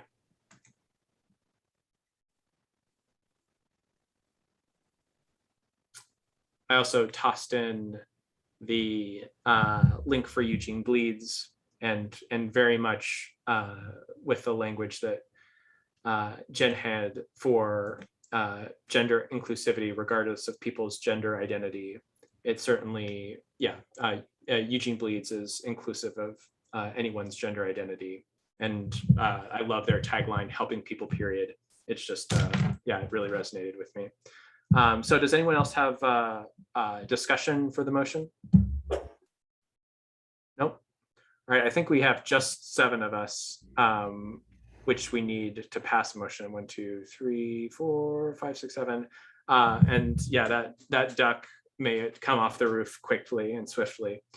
So I'll call the question. All those in favor, please raise your hand or say aye. Okay, great. It looks like it passes unanimously, and I will let Angie know when she is not chasing ducks what the vote in the motion was.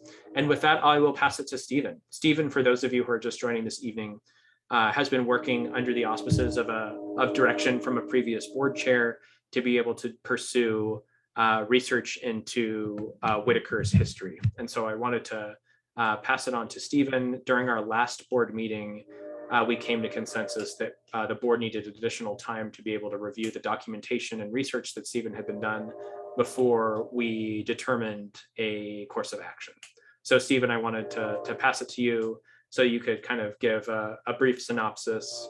You also shared some pretty impactful additional research via a website, which I shared with the board earlier this week as well. So I wanted to pass it on to you to help fill any gaps before we go into potential motions and discussion amongst board members. Thank you, Ian, and thank you everybody for all the work that you're doing. This segment of this agenda item, I would see it in 4 parts. First off, since there were 3 board members here this evening who were not here at last month's board meeting, I want to address that initially. Secondly, I would like to just say a couple of words about the link that Ian forwarded to you. Thirdly, a Q&A session for everybody here this evening about anything that I have said or in materials I have sent out. And then the last of the 4 items that I see is, where do we go? Where do you want to go from here?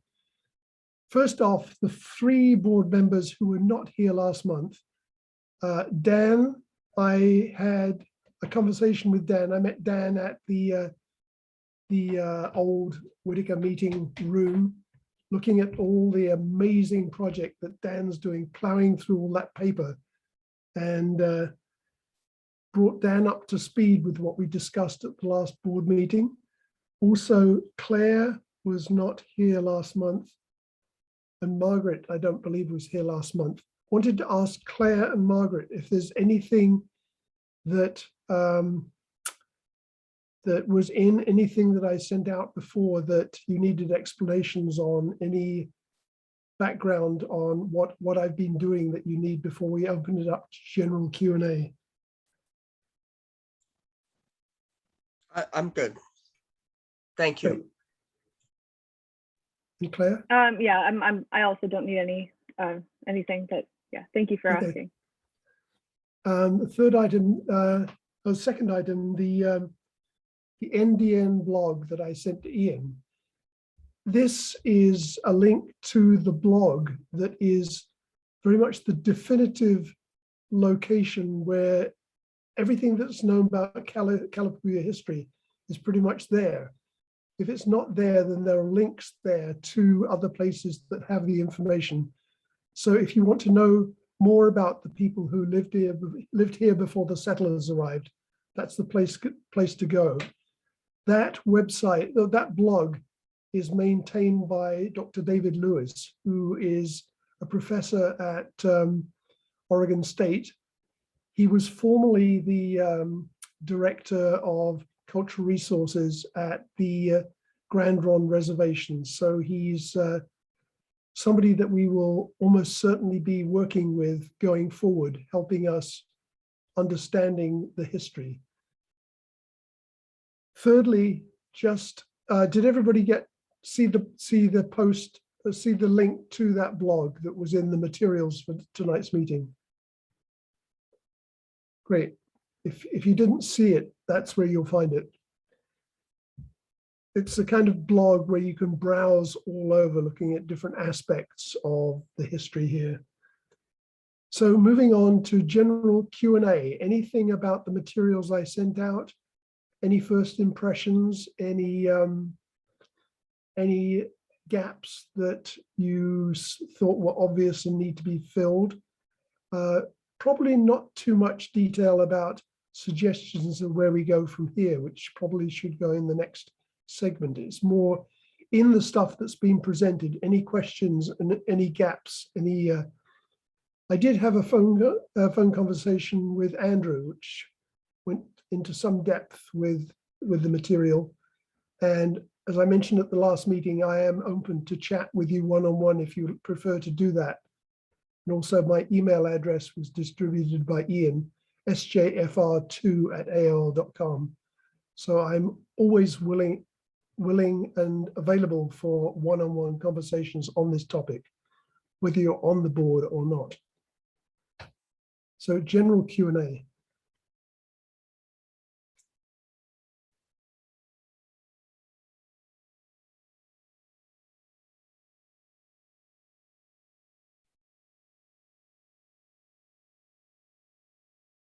Speechless. I think we're all very impressed with your thorough reporting there, Stephen. Thanks for the feedback. It was quite a fun adventure. I had no idea what I was committing to when I volunteered in June 2020. I think the most gratifying part of it was signing up to learn Chinook Wawa at Lane Community College last fall. About half the members of the class were tribal members, many of them moms who'd signed up because their kids are learning Chinook Wawa in school, and they wanted to be able to have conversations with their kids in their own language when the kids were at home. So very moving. It also, as I mentioned last month, gave me a first-hand exposure to generational trauma, seeing the very emotional response from some of my classmates to some of the history of what happened to the Calapooya people over the years.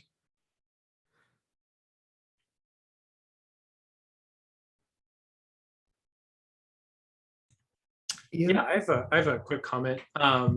Gail, myself, Delinia, and Angie met for the officers meeting earlier this week, and there were some concerns around the value statement that we created, and there was some comments around making sure that we had a value statement that didn't without a clear directive from the neighborhood, as well as kind of supersede our jurisdiction, cede the Whitaker to Indigenous community. So while I didn't, you and I were the ones who were writing that, I didn't feel that that was implicit nor explicit in the document. That was the way that some board members read it. So I just wanted to kind of touch on that with you, Stephen, and kind of see what your initial reactions were to that read, because I wanted to make sure that people's concerns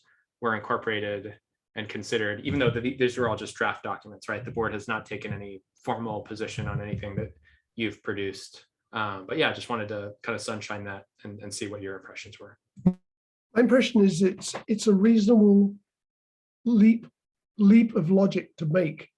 In some parts of the country, there is an active real rents movement. Up in the Seattle area, people who are renting property pay a certain amount extra to the local tribe to recognize the original land ownership. When I lived in London, in England, almost all of the land was owned by aristocracy who had no connection with people actually living there. They were way up a chain of subleases. They were probably leasing to other people on 100-year leases, which were then subdivided down, so that ultimately the ultimate top of the chain ownership was aristocracy. In that particular case, that aristocracy was receiving income from that ownership. And there's a difference between legal ownership in this case and I guess real ownership, in the sense of like the real rent movement. And in this case, nobody is, I believe, suggesting that anybody should be modifying anybody's property deeds to their property to say that they are on an extended lease from the Grand Ronde Reservation or from the Grand Ronde tribal authorities.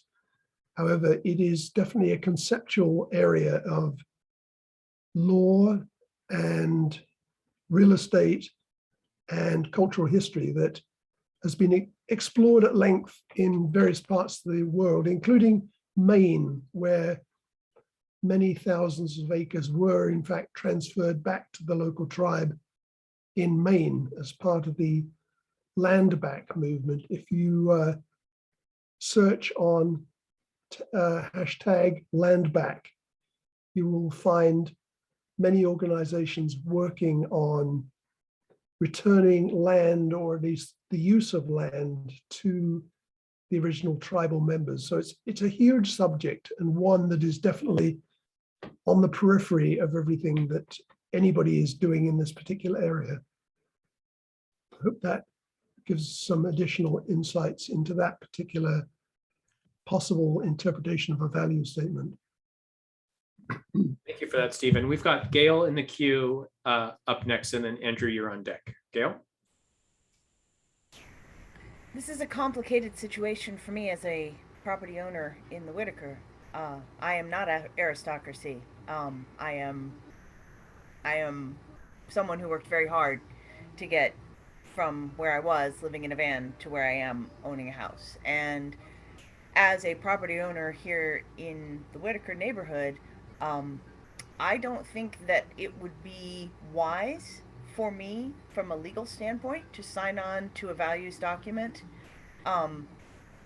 that might be interpreted by someone else as being an acknowledgement of preceding ownership of the land, even though I absolutely 100% recognize that this is stolen land, and that puts me in a weird ethical place. between balancing my recognition of the fact that I have benefited from genocide and the stealing of native land, and recognizing that, uh, I'm not a privileged person in the sense of being a landowner or a landlord. Even I'm actually a person who wouldn't be able to afford to live here were it not for my mortgage, because of the way the rents have gone up so high. So I feel myself really torn here, because my activist ethical side wants to side with the disempowered people, and my self uh, nourishing side wants to say, yeah, but I have a right to have a home too. So I don't really know where I fall on this. I suspect that were this value statement to come to a vote before the board today, I would abstain, because I really don't know if it would be legally wise for me to sign on to such a document as a representative of the Whitaker. So. I'm quite sure that there are real estate people with a lot more ownership than yourself who would probably have similar concerns. And I would think that probably what's needed is one of the action items going forward is to make sure that the value statement doesn't trigger letters from attorneys representing those who own large chunks of property in the Whitaker. So it's definitely something that needs to be wrestled with. So we've got a question in the chat from Claire, and I'll put the link to where board members can access the value statement in just a moment. But we've got Andrew up next, and then Margaret is on deck. Andrew?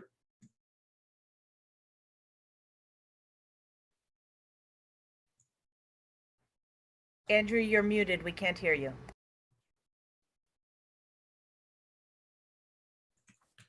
Oh, I had to ask you to unmute, so. Okay, so, sorry about that. My partner disconnected our router accidentally, so I'm like in the meeting on my phone, but my computer's working on it. So thank you for bearing with me.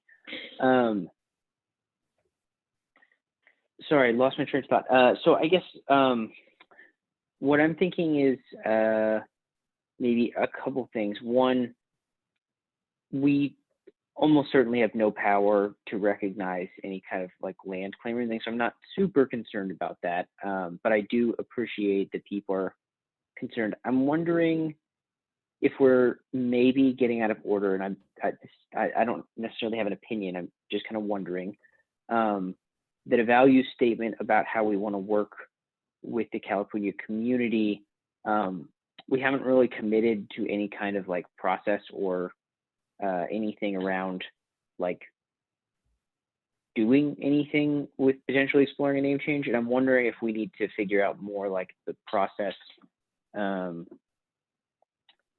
we want to start engaging with. And this is certainly right, like we end up in a place where we need this. I can see a lot of value in doing it up front, but I'm curious how others feel if maybe, right, like we need to get people bought in on the idea that this is something we want to explore, and we need to start, I guess, going down the road before we can adopt a value statement. Though I do really, if we were able to come to a consensus that these values or some set of values are correct, I can see the values in having those up front, but also I'm just not convinced that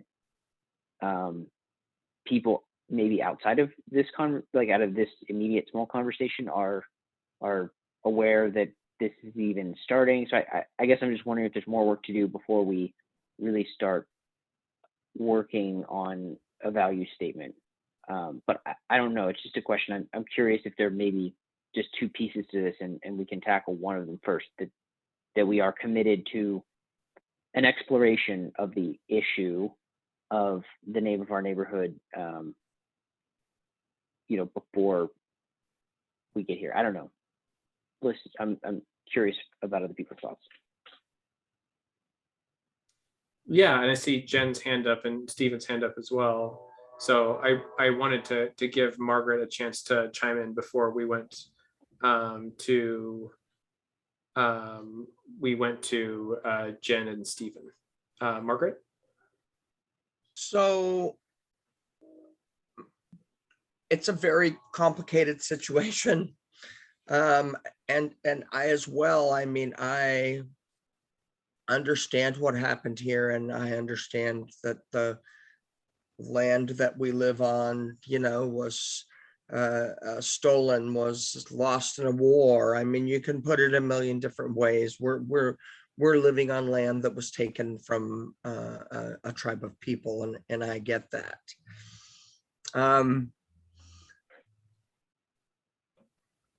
And I actually just found the value statement and read it.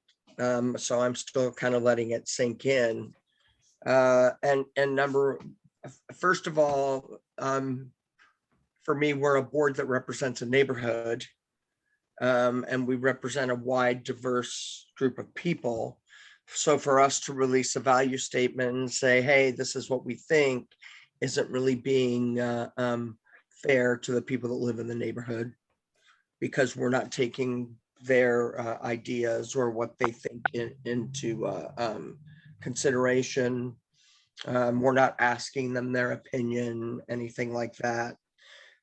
Do I think that history should be corrected? Do I think that children should know exactly what happened here? Yes to all of those questions. However, when I read something that says, for instance, we commit to returning authority to the Kalapuya people, I'm not exactly sure what that means.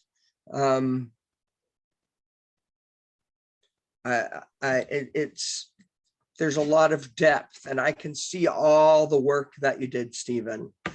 And unfortunately, I was not here at the last meeting. So there are some things that I missed, but maybe we are putting the cart before the horse a little bit here. That's all. Thanks, Margaret. So we're going to touch on Jen and Stephen, and then we should talk about kind of next steps and what we're going to do with this information now that we have it. And it sounds like both from Andrew and from Margaret, perhaps creating the value statement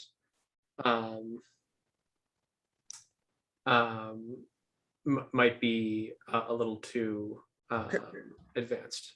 Can I ask one more question real quick here?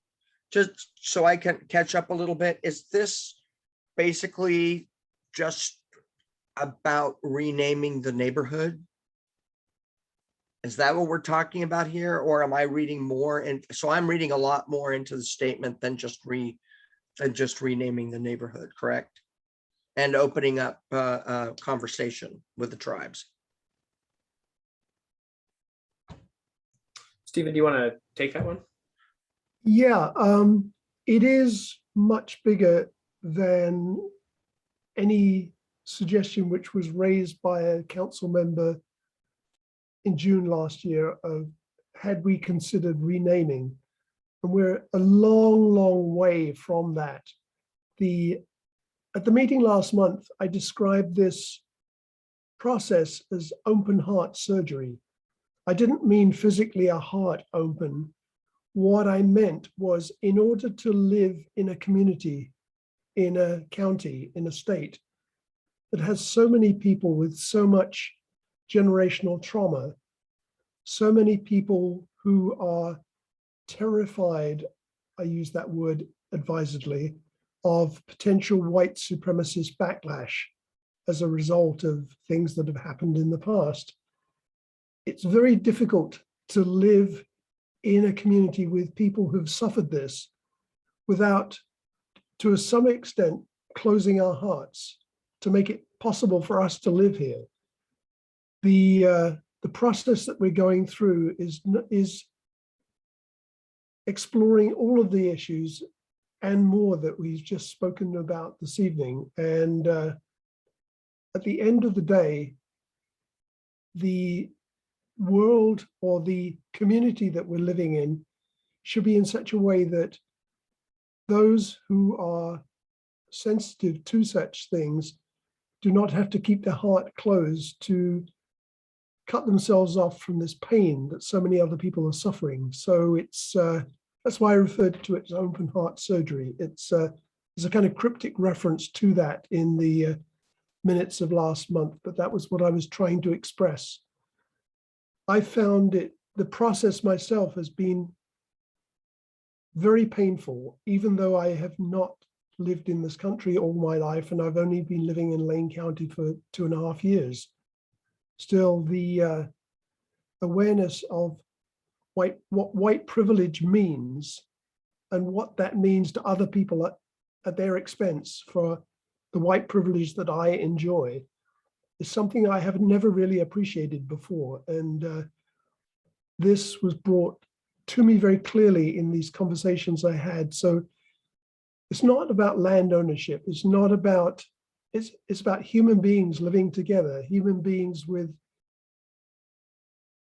histories that affected them very differently and yet living together in this one community. So there's a lot of other issues. It's too soon, I think, to do like a truth and reconciliation process like they had in South Africa, or to a certain extent in Canada. But that's kind of the direction that things may move as things work their way out. At the moment, we seem to be, as we saw in the streets last summer, we seem to be in a state of continuing open warfare. There's like a cold race war going on right now, and it's very high risk activity to be doing anything at this time, and yet whatever positive steps can be done can only be beneficial if they are done correctly. But it's why I have appealed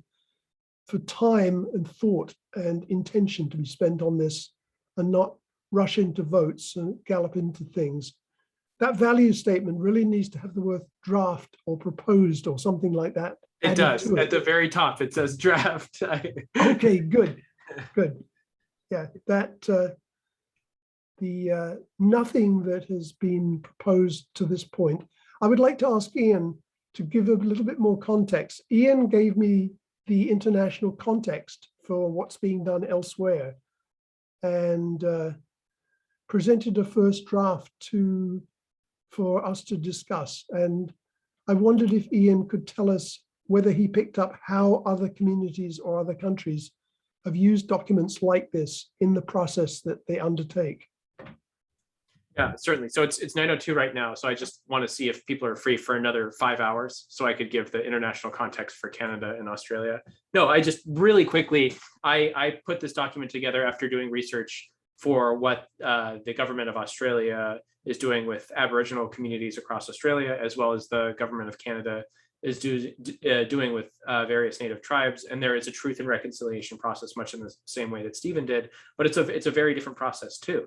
And so kind of what I'm seeing in the chat and hearing from folks is, well, what are we doing? And I think that whatever we do, we only do it as one organization of a coalition. And that's why I think it would be important if we continue this work for the Whiteaker Community Council to have a representative as part of a coalition of folks who are stakeholders in our community, both the business community, the faith community, folks that are of different communities who do work here, because this truly does impact and affect us all. But that's only if the board wants to be able to do it. And I think it shouldn't be a decision that's made with 7 board members, but rather with a fuller board of 12. And I think we need to have a much more fleshed out motion saying that this is what specifically we're proposing as a board that we continue to do. And so what I think, nice tail, by the way, just like through the screen, is that what we do is kind of a next step is see if there's any individual board member who's interested in drafting a motion for a much more pointed discussion for maybe 20 minutes where we have a motion saying that we want to see if there's any interest in a coalition of Whiteaker businesses, community members, community organizations coming together and exploring the history in a deeper sense, and yeah, have a series of conversations about some of these structural barriers to what types of change exist. Because, Gail, when we were talked about an art project that recontextualizes a white supremacist named John Whitaker that this neighborhood is named after, right? And so there's lots of opportunities for us to do work or not do work or do nothing, because we could do nothing too. I mean, there's a lot of kind of toxic aspects to performative allyship too, that exist. And yeah, I mean, yeah, I think that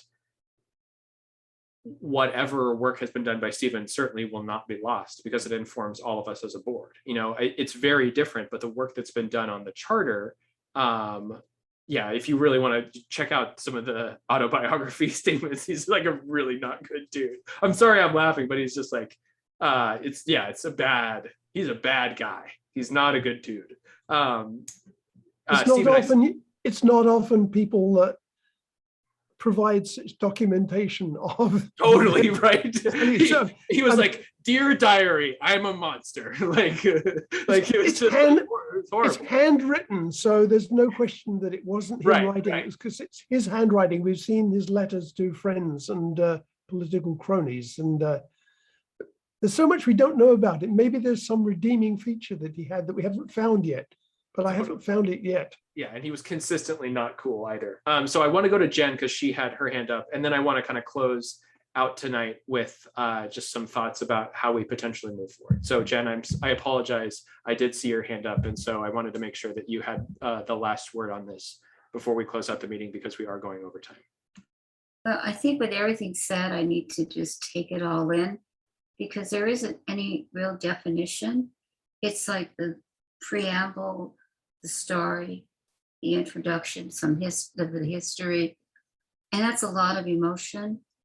And it's hard to make a decision based on a lot of emotion. So with that said, I still, like to hear further, but the words that, like Margaret brought up, authority and things like that, it's so vague and it confuses me. There's that aspect to it. So it's in development is how I feel. And that's what you've been indicating as well, Stephen. So that's about it.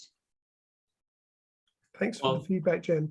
Yeah, thank you, Jen. That's really super thoughtful. And yeah, I don't think that there's any harm in doing this, continuing to do it thoughtfully and continuing to act slowly, because I think that has served Stephen really well and serves us as an organization too.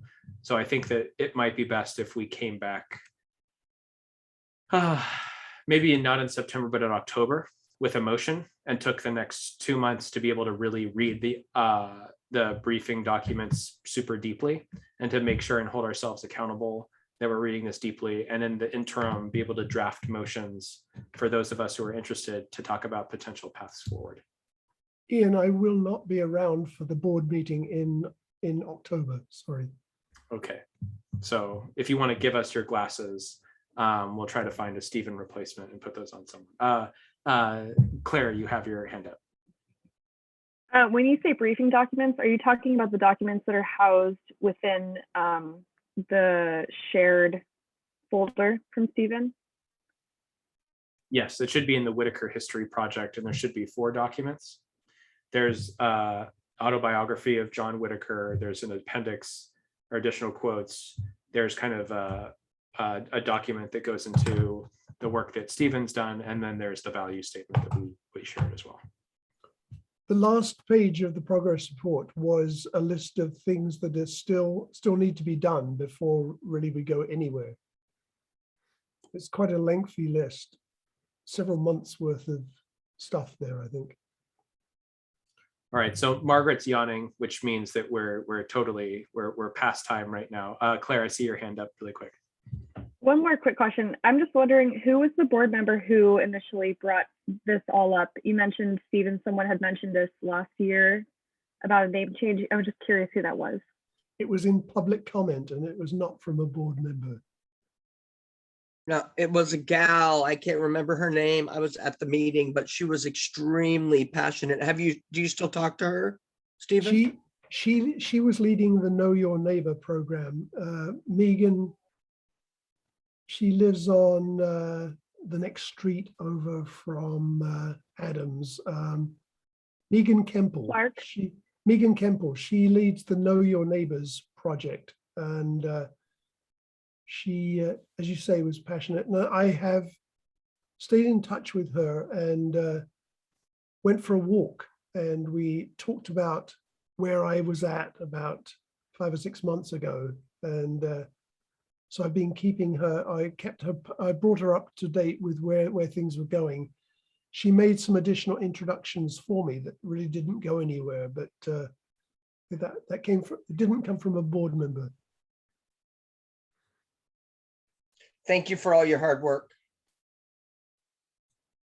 And we just got a message from Eli thanking him for the support and for the folks, our board members, Margaret, Angie, and Teresa, who came to Alluvium to help out with the cooling center. And thanks so much to Angie for leading that effort and making sure the cooling center was put into place. The last thing that I want to say is I'd love for there to be a quick meeting of the board to vote on some additional pieces for the grants. Otherwise, we're going to wait until the 15th, which is a month away. And I'll send out a time to see what works for the board, because I'd love to be able, for us to be able, in a very short amount of time and in a thoughtful way, to be able to map out some of the expenditures for our grants. Otherwise, we're going to take a month. And unfortunately, it looks like we're going to run out of hospital beds in about 3 weeks. So we don't have a super ton of time to get messaging out into the community to stay safe. And the Whiteaker is getting hit pretty hard lately, particularly our unvaccinated neighbors are getting hit pretty hard. And I mentioned something being scheduled for the 25th, but I don't know if all of the board members are available. So I'll send out a note after this. And I think I'll end on a happy note. Jen, you'll be delighted to know that I now have the login information for the Whiteaker YouTube. So this meeting may be uploaded to the Whiteaker Community Council. Look at her face, my God. Who cares about COVID cases? We finally got the video uploaded to YouTube. So yeah, I just wanted to say thanks so much for folks going 12 minutes over tonight. And yeah, just super appreciative for everyone making time to be able to to be able to make time for this meeting. I really wish we could do one of these in person, and I super hope that we'll get an opportunity to do that not too distant in the future. I think something's missed when we can't have it in person, and I'd love to have y'all over to my house sometime in the fall for like a socially distanced barbecue or something like that, because that would be super fun. But yeah, I just wanted to say thanks. I'll be following up with just kind of an email for the board members who couldn't make it tonight, saying these are the things we voted on. This is the YouTube link to the meeting. And then also Doriandra is going to be working with our contractors to execute the contracts that we voted on tonight as well. So if anyone has anything else, we can go through it via email or on the Facebook. And I just wanted to say, stay safe out there, everybody. Make sure to get tested. If you aren't getting tested regularly, there's tests at Washington and Jefferson from 2 to 4 or 2 to 5 every Wednesday. And there's testing at the University of Oregon through the MAP program pretty regularly too. So I hope everyone has a great night and a great weekend, and hopefully we see each other soon. Night, everyone.